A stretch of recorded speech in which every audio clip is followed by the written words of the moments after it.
Well, good morning, everybody. My name is Doug Lawyer. I'm the Vice President of Economic Development here at the Knoxville Chamber. Thank you so much for joining us this morning. We are grateful to have everyone here with us for this unique virtual program as we hear from a panel of local professionals who were integral parts of the 1982 World's Fair. Throughout today's presentation, please feel free to enter any questions you have in the Q&A panel, and we will work to answer those as time allows at the end of the presentation. Before we get started, I'd like to take an opportunity to sincerely thank the Knoxville Chamber's Economic Development Ecosystem sponsors for helping us bring exciting programs like this one today to everybody. Thank you to the Chrisman Company, Mesa Associates, First Bank, and McCarty Holsapple McCarty. We really appreciate your support and investment in the Chamber's mission and our community in general. Many of you today on this program will likely remember the 1982 World's Fair, but some of you may not, including one of our participants who wasn't even born yet, Alex, right? I'm excited to introduce you to three folks who will be able to tell us some more about the World's Fair and how it created a lasting business legacy on our community. This program today is part of a series of events in partnership with Visit Knoxville and the Chamber and lots of other groups around town that have come together to execute programs, concerts, exhibits, and so on to commemorate this year as the 40th anniversary of the World's Fair. So we're excited to be a part of this. So at this time, I'd like to introduce everyone to Cathy Ackermann, President and CEO of Ackermann PR, Don Freeman, Chairman Emeritus of Rentenbach Construction, and Alex Widmer, Director of Operations for Petros Chili and Chips. So to kick us off, I'm going to ask everybody to give us just kind of a brief introduction of yourself and kind of your role in your business today. And Cathy, we will start with you. Okay. I am the founder and owner of Ackermann Marketing and PR. We're headquartered here in Knoxville. We also have a presence in Dallas, Texas, and we're a full-service marketing communications firm. We do a lot of work mainly for corporations. We lean more toward the business side, business to business as opposed to business to consumer, but we also do some consumer work. We love to start with research. We're very research-based. What people come to us for primarily is marketing strategy, marketing plan development, sometimes crisis communications, overall corporate messaging, and just sort of dealing with the overall image of the company. So we've got a great team. They've been with us a while, and our clients are scattered all around and very multiple dimensional clients. We've got clients on nearly every industry that you could think of. Excellent. Thanks for being here, Cathy. I appreciate your participation in the program. Absolutely. Don Freeman, tell us a little bit about yourself. Well, let me start talking a little bit about the company, and then I'll introduce myself. Rentenbach Engineering Company was founded in 1946. So at the time of our being named as the construction manager for the World's Fair, we were a 33-year-old company that had been well established in Knoxville and was probably at the time Knoxville's largest local building contractor. We had always been both an engineering firm and a construction firm, and back in the time of the World's Fair, the construction typical way that a project got built was an architect designed a 100% complete set of documents, put them out for bid. It was competitively bid, and the low bidder then bid the project. In the World's Fair, it didn't quite work that way. You need a construction manager, and because we did design build work, we also performed construction management as well as general construction, we were a good fit for the role as the construction manager. Obviously, the World's Fair had a big impact on the company. It kind of gave us a boost. It allowed us to, it spurred confidence in our capabilities, I guess, and allowed us to promote ourselves as a regional construction manager.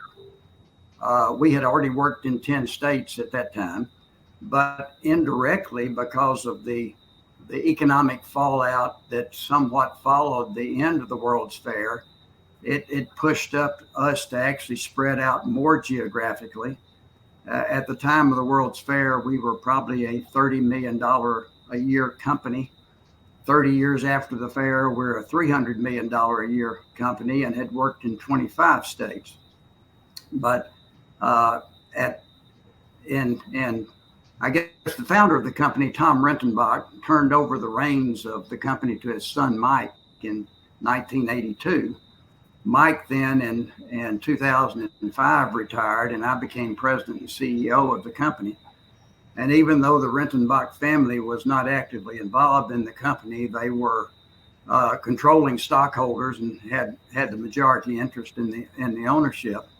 And Tom Rentenbach had bequeathed to all of his children and grandchildren his stock in the company.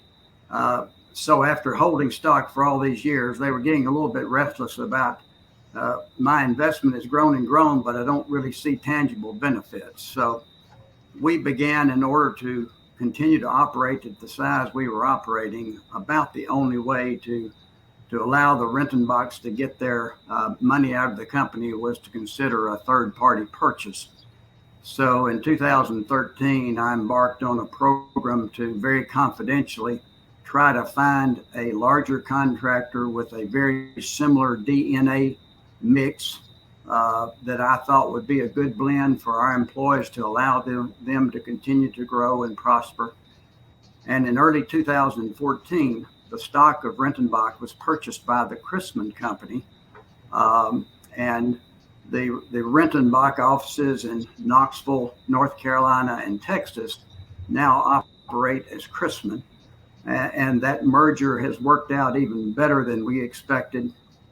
The combined revenues of the combined Chrisman Company now exceed $1 billion a year, and those people who have stayed with the company are doing very, very well, and the company as a whole is doing very, very well.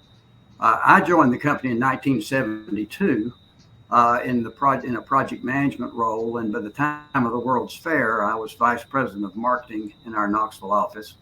I held many different positions before I became president and CEO, but by agreement with Chrisman, when we consummated the merger, I agreed to stay on for 2 years. So in 2016, I retired. Thank you for that overview. And obviously, Chrisman is a big supporter of our economic development efforts, and we thank you for that background. Alex, tell us a little about your role with Petros today. Yeah, good morning. Thanks, Doug. So my name's Alex. I am the director of operations for all of our corporate locations. So Petros has about 16 locations in all in the Southeast primarily. We've got a relationship with Loves and the University of Tennessee to franchise some locations across the Midwest and in the Southeast. And then obviously everyone mostly knows the relationship with Tennessee, and that's been since 2001. And if you're a lifelong football fan, you have shed many tears into a bowl of Petros. But hopefully it's on the up and up. But it's good to have a presence, and it's always been a fun way to engage with the brand. So Petros was introduced in one of these. Where am I at here? One of these tents right here in this World's Fair picture. And in 1982, but primarily it started in 1985, and West Town Mall was the first location. So since then, it's been an up and down, expanding locations and getting a little bit smaller, the mom and pop life. And I grew up watching it, not really living it from the World's Fair, but I got to watch mom and dad build it and bootstrap it. And it's fun to be back in the business and to carry on the tradition. I'm in Market Square, right above our Market Square location, which we opened up right before the pandemic, and it was perfect timing. And here we are. So, but I've been back in Petros full time. I used to work for Dad when before legally could get paid money. I think I got paid movie tickets, and I've been back with the company since 2019, so almost 3 years full time. And I've got 3 beautiful girls, Clara, Hazel, and Sophie. 5, 3, and 1. So it's been a very, very busy life at home. But I love having them involved in every bit that I'm doing with Petros. And it's the only meal that they will eat without complaining. they love chili. And so it's fun to bring the family along for the journey. That's awesome. Thank you. And Alex, I can speak on behalf of the entire team here at the Knoxville Chamber. We love the proximity of Petros on Market Square to our offices. So I'm pretty certain that pretty much every day there's somebody from our team over there grabbing a bite. I think there is, yeah. So thank you for that. So let's talk a little bit about specific involvement in the World's Fair. And Don, I'd like to start with you.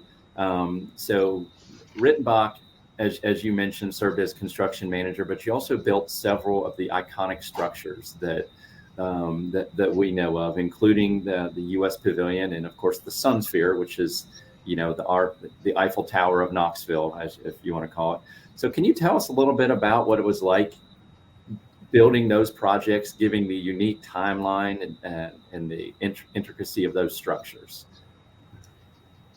Doug, thank you. I'm not sure time allows for me to talk, and you may have to cut me off. This is a challenge as I think back over 40 years to that experience, and primarily you think good thoughts when you think back 40 years. But the 3 years leading up to the opening of the World Fair was, golly, it was exciting for Rentenbach, but it was very, very daunting.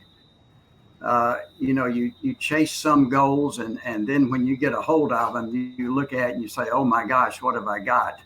And it's one of those situations where failure is not an option.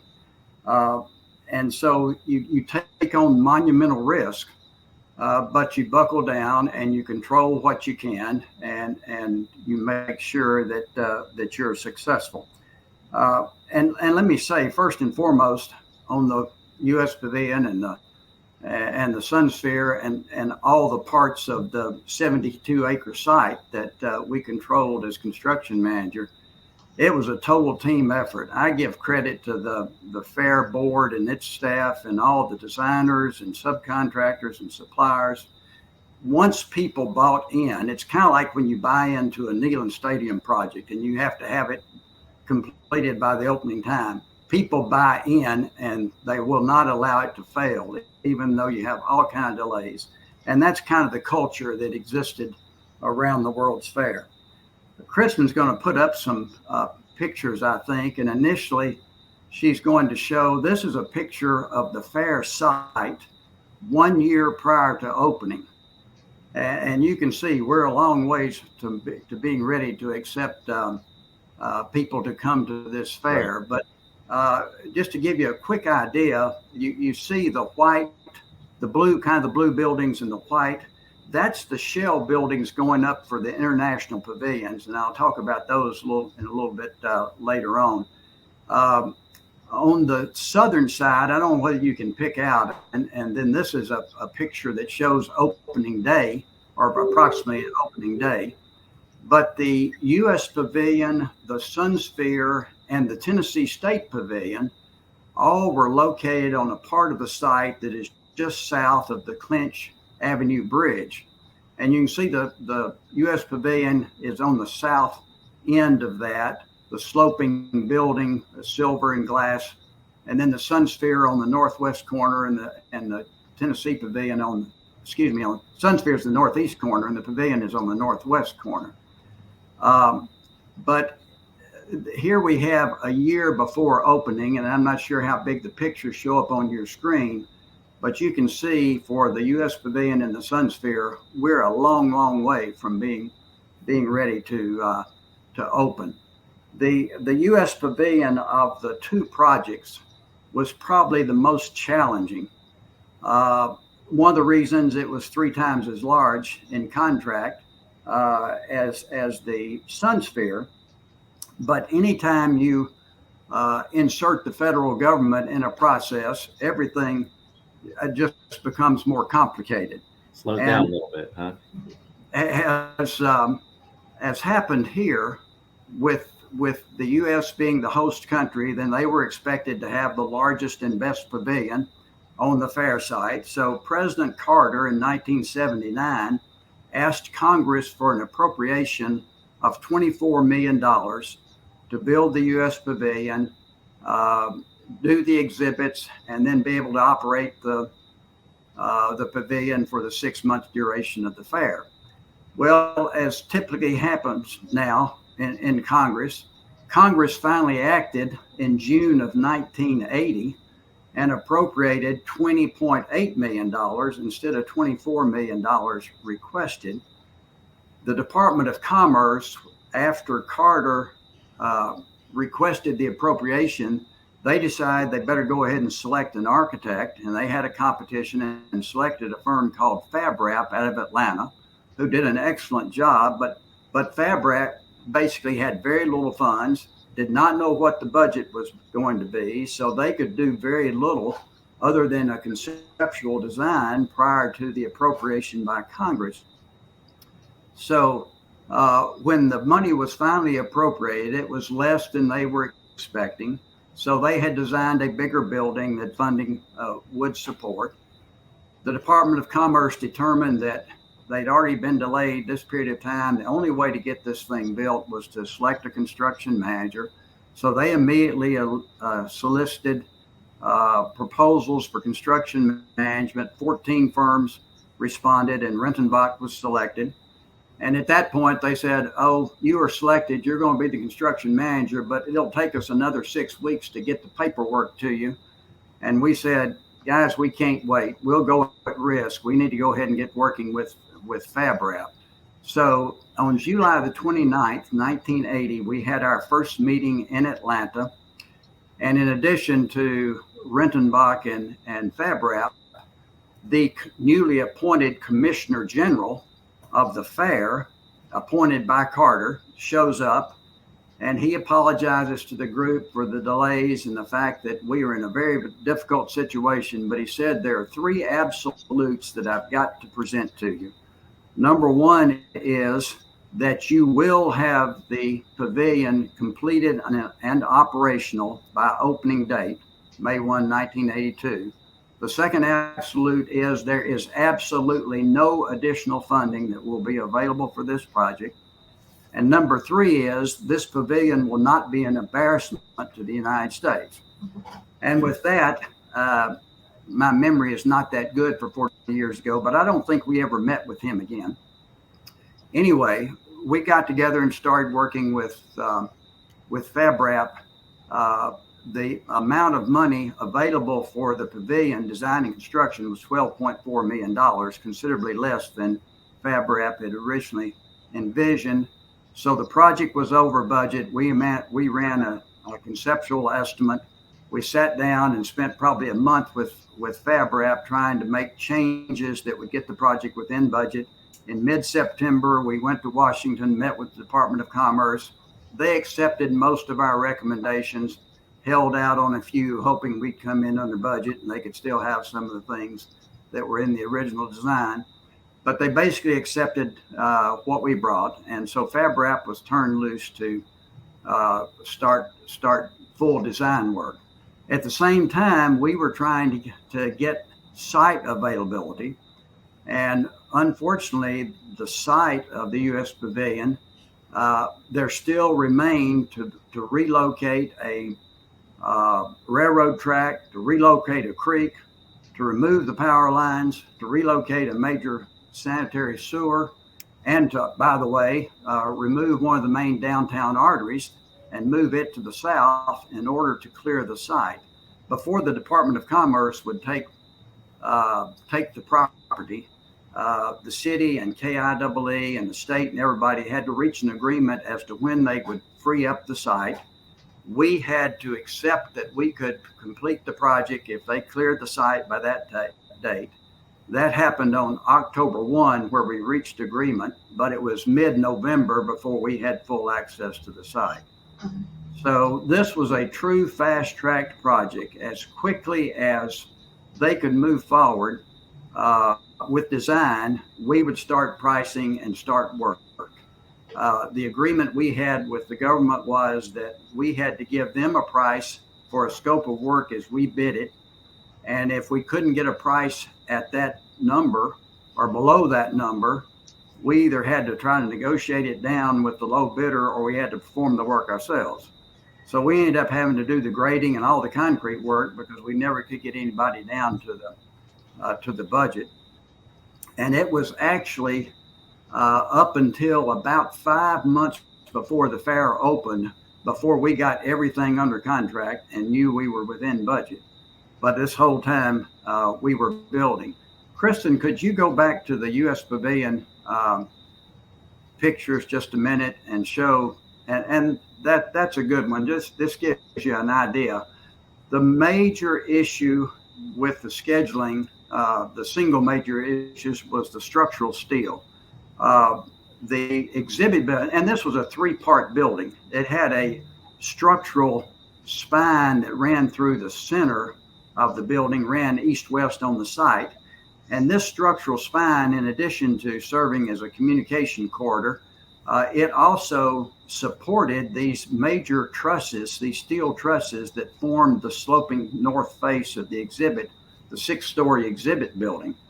And the trusses, there were 8 of these trusses. 4 of them were actually supported on concrete buttresses. They look like in the finished product that they're kind of floating on the water, but they're actually supported on concrete. The other 4 major trusses are cantilevered, and they are supported by that major steel truss that you see in the background. And they are, the trusses are made out of 12-inch tubes, steel tubes. Each truss is a series of tubes that are 8 feet high and 13.5 feet wide. And if you go back to that interior picture, it is, you can see they actually had to put the ductwork in the trusses before they were shipped to the site.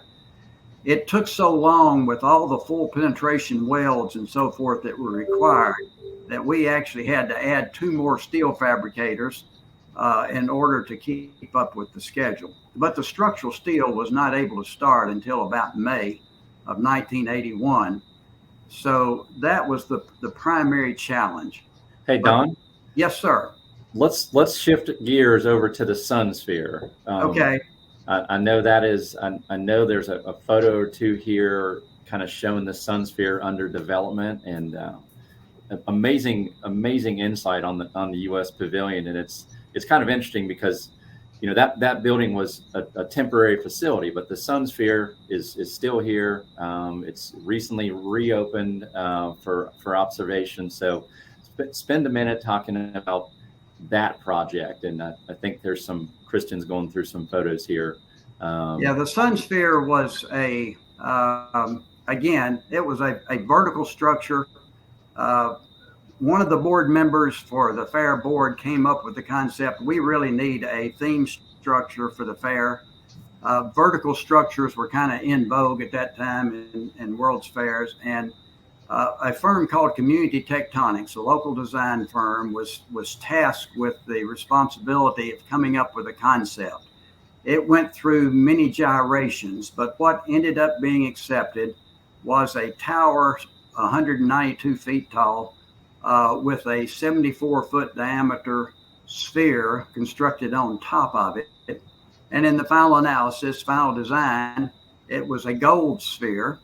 And we had several issues, the primary issues on building this. And as it turns out, building it, because there was so much planning that went on, building it turned out to be easier than we expected. Nobody had ever put a true sphere on top of a tower like this, so it's kind of a one of a kind. Yeah. It was initially a concrete tower. Because of budget issues, we changed it to a steel tower. We had to change the foundations because of the problems with the limestone rock underneath. We solved that problem. We had to work at night because we had to take so much material out and bring other material in, and we were in the downtown area. So we put up lights and we did all that work at night. Yeah. But it was completed. We had to talk to 65 different firms before we finally found somebody that could do the glass panels for the exterior. And we got the steel erected, and we're finished with the steel in September, but we couldn't get the glass until December. So we had to tarp the sphere so we could continue with the interior construction until we could get the glass there. And the glass went in very well, and it was actually completed ahead of schedule, the whole project. So the project worked very well. And as you said, it's kind of the landmark for Knoxville. And unfortunately, yeah, you know, the U.S. Pavilion was imploded about 10 years after the fair. Don, thank you so much for that. The 40 years ago, but your memory in the detail is impressive. And I hope everyone gets the chance to, if you haven't been up to see the renovated Sun Sphere observation platform, make sure you do that. It's pretty cool, and there's a lot of artifacts and memorabilia up there. So let's shift over to Alex. Alex, can you share any insight about how the original Petros, that original concept, how did that start? Yeah. So let's see. The real story is that my parents or my dad did not actually start Petros. So that's the sad news, and everyone thinks it. But if I don't have enough time, I just don't get into that story. It's actually a couple, Joe and Carol Schoentrup, and they lived in Spokane, Washington. And they came up with the original concept, and then they brought it to the World's Fair. My dad and his brother were actually working at the World's Fair. And it was obviously a huge hit. So it's fun to kind of take credit in like a quick conversation. It's like, oh yeah, we started it, but we really didn't. It was another family, but we formed a really good relationship with them. They loved the concept, and they built a relationship with them at the World's Fair. And then a couple years later down at New Orleans is when my dad and his brother went down to that World's Fair and served Petros with them. And they didn't know if it was going to be a hit again at another one. And it took off at New Orleans. And so that's when they were like, hey, we would love to be a part of this. Yeah. And this is almost the same. This is what our chili comes in. It's nice canned chili, but we get it made up in Chicago and with a family business, and they ship it down to us. But it was really easy to transport the chili and make this stuff. So they wanted to partner with them, and it was an older couple, and they kind of did a spit in the handshake agreement. Hey, anything east of the Mississippi, you guys can take. And so that's when my dad, Dale Widmer, and his youngest brother, Keith, started it. And they went into Westtown. They were in their upper 20s and just trying to figure it out. And they had a blast doing it. So they had a lot of energy and vigor, and it was a huge hit. And then since then, Joe actually just passed away about a month ago. And so it was really sweet just to rekindle some conversations about Petros and the original concept. And they've loved keeping up with us just to see how the tradition and the brand is carried out. And I think they bought the rights to it maybe sometime in the 90s. But so that's a little bit of the real history and how it's kind of transpired back in Knoxville since. I love that, Alex. I love that, the original recipe, the original technology was in Washington, and we imported that here and stuck and grew the business in Knoxville. We love that. So Cathy. Yes. Very, very early in your career, yes, you've got the assignment to market the World's Fair to the world. So tell us what that was like. Okay, I was the baby. I had graduated from the University of Tennessee a couple of years prior to that, and was back at UT working on a master's degree. And I worked there as well. I was in the student activities department, and so I got to take my master's degree classes for free, which was a really big deal. I heard that there was maybe going to be a World's Fair. And I grew up in Knoxville, was born and raised here. And I thought, if they're going to do something that huge here in Knoxville, I need to be a part of that. And I can remember telling my colleagues at the university, the people that I worked with, I'm going to go do that, I think. And to a person, they all said, you're crazy. First of all, that World's Fair thing is not going to happen. And secondly, you're taking your classes for free. And this is, we're having a great time doing it. And I said, no, I'm gonna go for it. And so I was a very early employee of the World's Fair. Probably, there were 15 or 20 people there at the time that I joined the staff. And I literally walked in on the first day, and the president said, you're going to be involved in helping us do international marketing. And, I was so young and so naive at the time that I thought that made a lot of sense. Let's go get a bunch of countries to come to Knoxville for 6 months and spend millions of dollars. And so I think that if it had been another stage in time in my life, if I'd been older and wiser, maybe, I would have said, you all are crazy. But I jumped in and, started helping with the international marketing effort. And then after that, we started doing the corporate marketing effort. And that's what I wanted to do when I grew up. And so I went to the president and said, I want to do that now that we have a lot of the countries sort of going and under our belt. So I switched over to corporate marketing, and that really became my grounding in terms of of what ended up happening afterwards with the start of my company. I worked directly with a lot of the large companies that came to the fair, Fortune 500 companies. And after they had committed and gotten into their pavilions or, whatever they were going to do in terms of their presence, they really wanted somebody to help them leverage that. They were spending a lot of money and they needed to make the most of it. And so I did that within the World's Fair staff for a few months. And then literally 2 weeks after the World's Fair opened, I decided to leave and start this company. And again, my colleagues there said, we're getting ready to have a 6-month party. We've been working like crazy for the past 3 years, day and night, trying to make this happen. And now the party's going to begin and you're leaving. But it ended up being, absolutely the right decision and enabled us to get started as a company without going through, quite frankly, what a lot of startup companies in the professional services realm have to go through. We had instant clients. I think I had 6 clients on day one that were all Fortune 500 companies. And so unlike how you would typically start, which is with local companies and then build into more regional and then finally maybe have a bit of a national presence, we had national clients immediately. And then we worked backward from there and filled in with local and regional clients. So it was sort of a backward way to start, but, very amazing opportunity. When I look at it now, it does seem amazing that we were able to kind of jumpstart our little tiny business out of the World's Fair so quickly. So it was a great decision. I'm glad I did it. It was crazy. We worked night and day. No one ever slept, but it was worth it. I think it worked out for you just fine. I think it worked out. Hey, this is a question, Cathy, let me ask you this question. If the World's Fair were happening today and you walked in and had this assignment, how do you think that would look different today than back in 1982? Wow. Well, from the standpoint of my profession, public relations, I think that it has become a more integral component of what most corporations do, what most corporations want to focus on.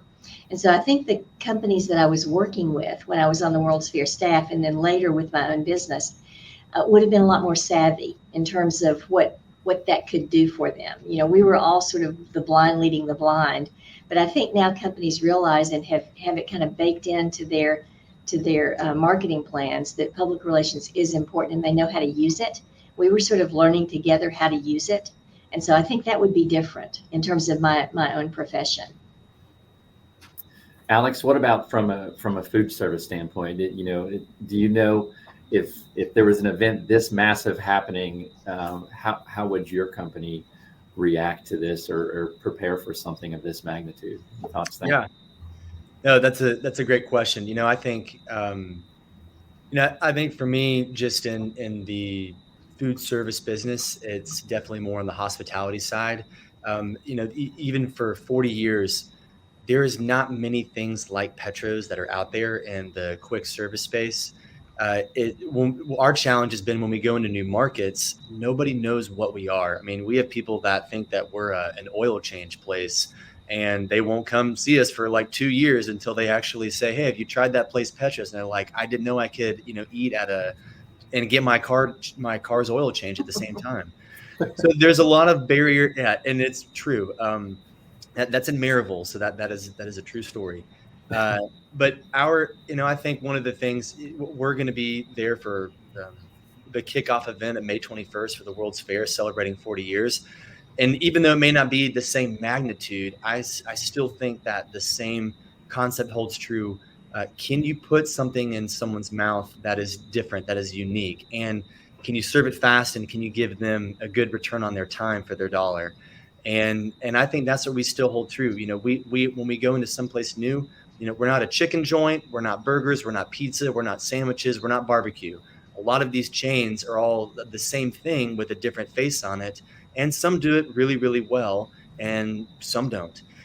We still have a very unique product, and not just our Petro, but now a tea, our Hand of Orange tea has started to take off a little bit more. And I would want to make sure that we can serve someone something unique very, very quickly. And I think I would probably find a way to have 15 different ways that you can have pop-up places to be at different touch points throughout the whole purpose of the fair rather than one place. And that would be, there's a slew of ideas and different ways that I would do it, but I will not bore you with all of those. Good stuff. Don, a question for you. Because of the involvement with Rentenbach in the World's Fair, are there long-term clients that maybe you were introduced to at the World's Fair that have carried on from the construction standpoint even to today? Well, I'll give one example, and Cathy may have been the one that brought the Federal Express to the World's Fair, but we got introduced to Federal Express and built their small corporate pavilion.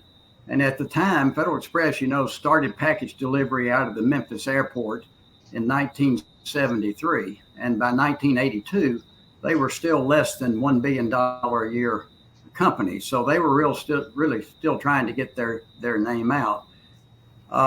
During the fair and the preparation of the fair, I guess they watched us working and what we were doing as the construction manager and building the pavilion in Sunsphere and their pavilion. And they invited us to come to Memphis to visit their hub operations, their sorting facility in Memphis. And then they invite us to bid on their corporate headquarters complex, which was a multi-building complex west of the airport. And we were up against several other out-of-town contractors, out of Memphis contractors, and the smallest of those groups. We were the low bidder on that project and were able to complete our first $50 million project for Federal Express.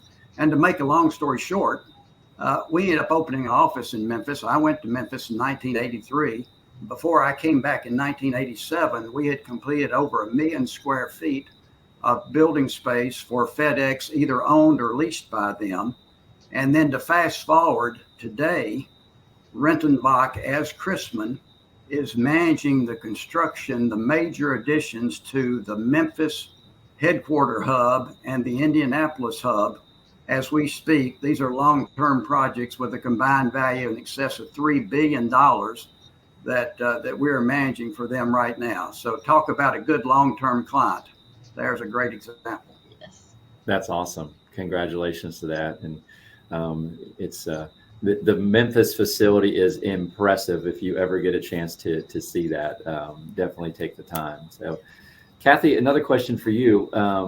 Your experience at the World's Fair, are there any long-term clients or key lessons learned from your involvement in helping market the event? We no doubt have not enough time on the key lessons learned, but we did have for probably 10 years after the World's Fair closed, Westinghouse Corporate was a client of ours.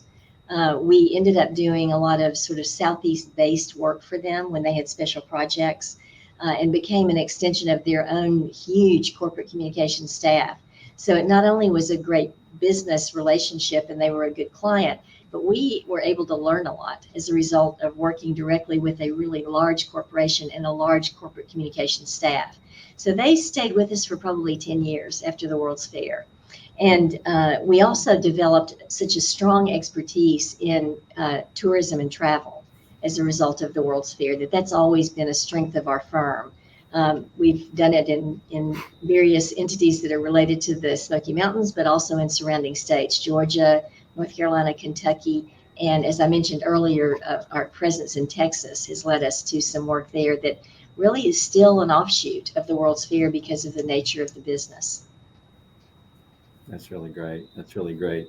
So are there any, and this is a question for everybody, are there any behind the scenes details of the World's Fair, funny stories or, maybe something that the average person that's watching this may not realize what was going on behind the scenes that you'd be willing to share?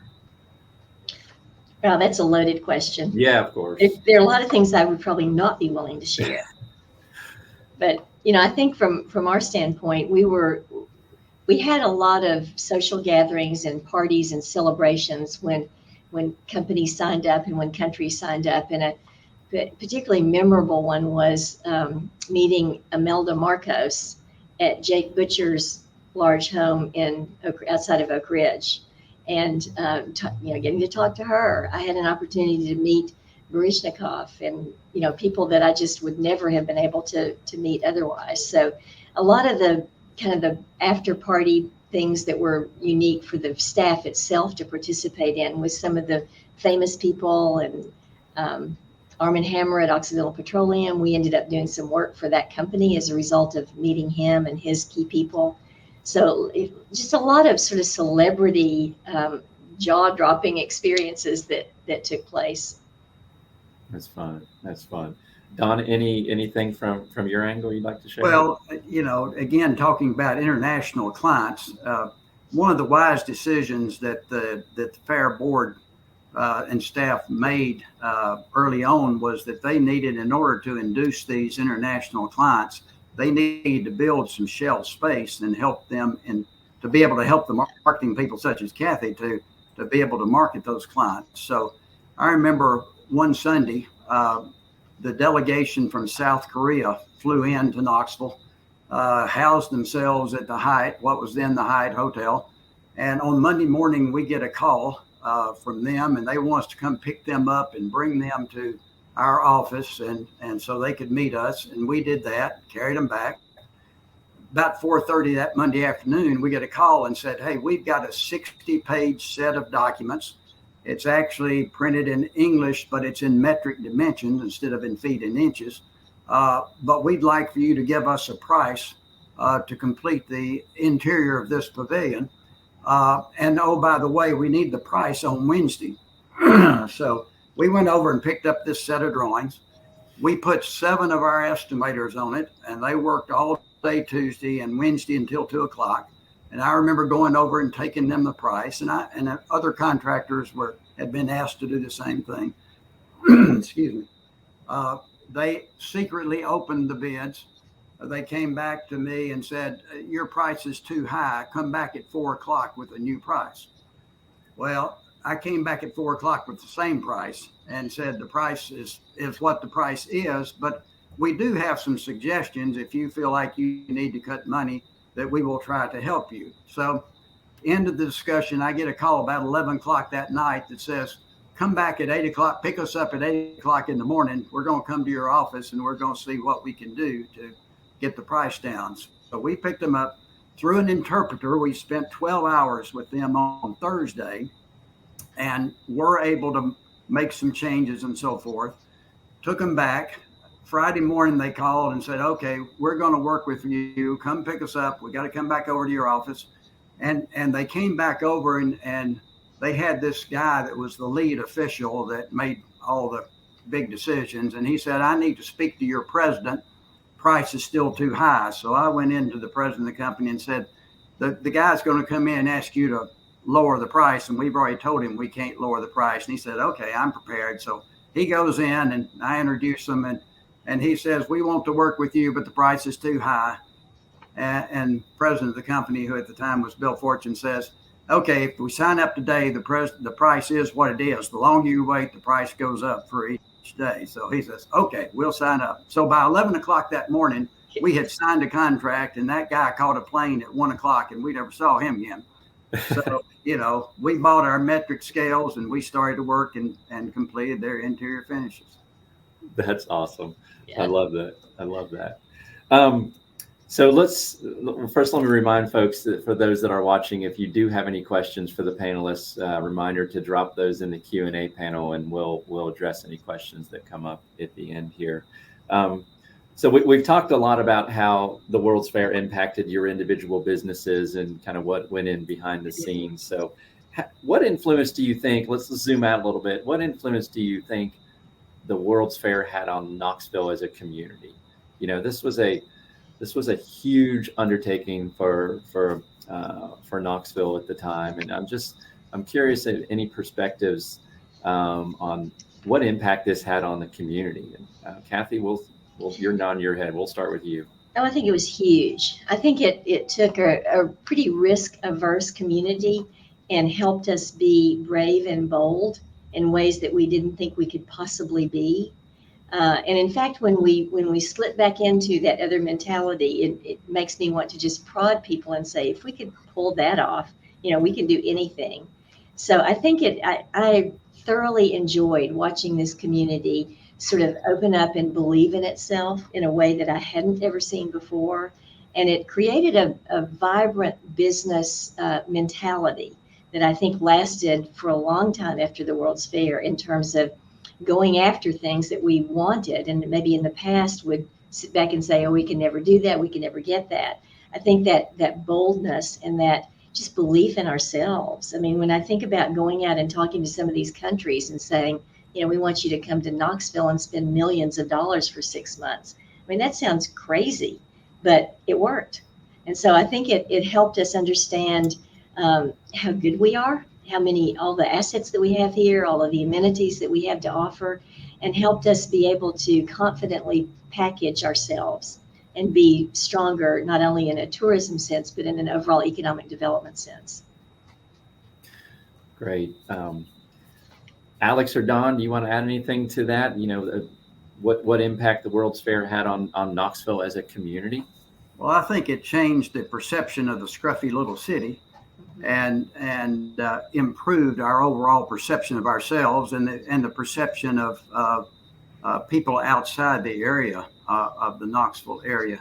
And I think it gave a demonstration of what the public-private partnerships can do in a public setting. And it was not something that was accepted by everybody. The fair was not everybody thought it was a good idea to have a World's Fair in Knoxville, but I think the end result was positive, and I think it started something that you see across the country. And if you look at a project today like the new baseball stadium and that overall development, that's a public-private partnership that I think is made easier by what came out of the fair.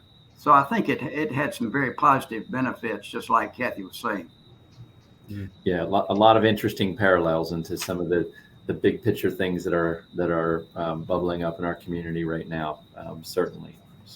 Hey, Doug, from my perspective, now I wasn't alive then, significantly wasn't alive, so I can't really speak on the immediate impact. But I think just as a second generation family business, I think there's a lot of motivation to see, just like you said, Cathy, taking a leap of faith and believing in yourself and believing in your community to do something that you didn't think that you could. And, I think forging that perseverance and resiliency and being able to bet on yourself and, learning through the mistakes. And I'm sure you, just like you said, Cathy, there's a lot of mistakes and learned opportunities that you probably don't need to get into, but that's forged a lot of opportunity for you to take the next best step. And I think hearing all the small business stories, we've seen through the pandemic, you really do rely on small business. You really do rely on just the bootstrapping and the problem solving and,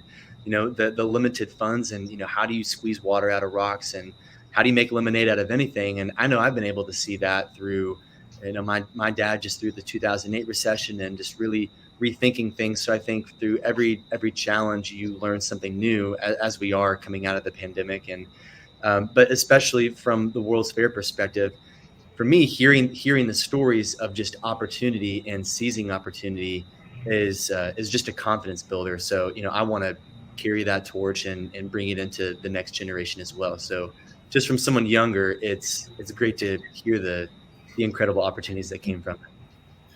Yeah, I love that. Thank you for that insight. I know when Alex, when I was reaching out to you to get you to hopefully participate in this panel discussion, and with pandemic was still, we were kind of at one of those spikes. And when one of the times we spoke, I think you were maybe in the kitchen doing dishes at a restaurant. You're like, hey, it's you roll up your sleeve, you figure out how to do it, you pivot, and then you move on. So it's we've had a lot of interesting themes here today. Just going for it, like Cathy said, Dawn said, failure is not an option. We got to build this thing. It's got to open up on May 1st, no matter what. And then having a differentiator, having a unique product. So a lot of key business leadership themes here that have come out of this discussion today. The last question I've got for everybody is, if you got the call tomorrow to do this all over again, would you do it? Yes, absolutely. Yeah, I agree 100%. Excellent. And Alex, you're nodding? Yeah, I'm nodding as in like if I was there, yes, and then Yeah. also if it happened again, absolutely. Yeah. Yeah. We get so many people that come in from out of town and across the country and they reach out to us. It's like, I remember when, well, that demographic is getting older, but then there's people, I remember my parents always talk about it. So it's fun to see how the trickle down through different generations is coming. But yeah, absolutely. It's fun to hear the stories, and you know, there's a lot of them. Excellent. You Excellent. know, Well, success is, yeah, I think success is a result of getting out of your comfort zone a little bit and taking on controlled risk, and then taking advantage of it, and using those successes to build and to be flexible. All those things are keys to success. So when you have an opportunity, if it makes good sense, you need to seize it. Excellent. Excellent.